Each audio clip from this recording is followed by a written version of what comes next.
Salve família vascaína, o Vasco foi atrás do zagueiro Nino, ex-Fluminense, e a proposta foi de 5 milhões de euros ou 32 milhões de reais, torcedor.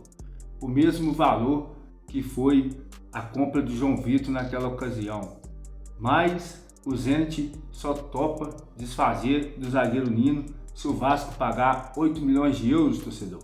E a diretoria do Vasco acha esse valor muito alto, fora da realidade do Vasco. E também tem o nome do zagueiro Mina, voltou a aparecer na história do Vasco da Gama. Mais um sonho distante, torcedor. Até porque o zagueiro renovou o seu time, o Cagliari. A contratação que pode estar dando certo, torcedor, é de um atacante, o Andreas Gomes, que pode dar certo. Um jogador de 22 anos de idade, que pertence ao Rennes da França. A proposta de primeira deu errado, mas o Vasco entrou a conversar de novo com o Rennes, torcedor, pelo jogador.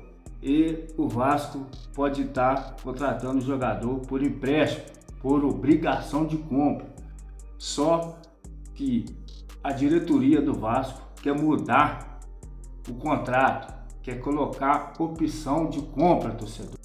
Bora falar agora sobre o Vasco, que tentou e pensou num zagueiro gigante. Nino, ex-Fluminense, atualmente no Zenit, foi alvo de uma proposta oficial. De acordo com Pedrosa, a oferta cruz-maltina girou na casa dos 5 milhões de euros ou 32 milhões de reais. O problema é que o Zenit só topa negociar o Nino por 8 milhões de euros, valor considerado pelo presidente Pedrinho como fora da realidade financeira do cruz-maltino nesse momento. E a Mina também apareceu como alternativa, mas outro negócio para lá de complicado. Ele renovou seu contrato com o Cagliari e haveria a necessidade da compra dos direitos junto ao time italiano.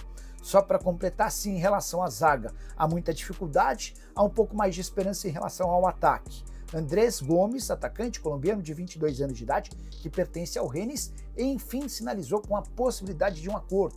Num primeiro momento, o Vasco fez uma proposta ao clube francês que descartou, mas diante de outras ofertas e com baixo aproveitamento do atleta por lá, o Rennes já conversa com o Vasco em relação a um empréstimo com opção ou obrigação de compra. A ideia do time francês é embutir essa obrigação de compra com cifras altas. O Pedrinho ainda tenta modificar esse negócio para fazer com que o empréstimo seja de opção de compra. Atleta que havia sido comprado por 10 milhões de euros do Real Salt Lake em sua primeira temporada com a camisa do Rennes. Foram 19 jogos e apenas 3 gols marcados.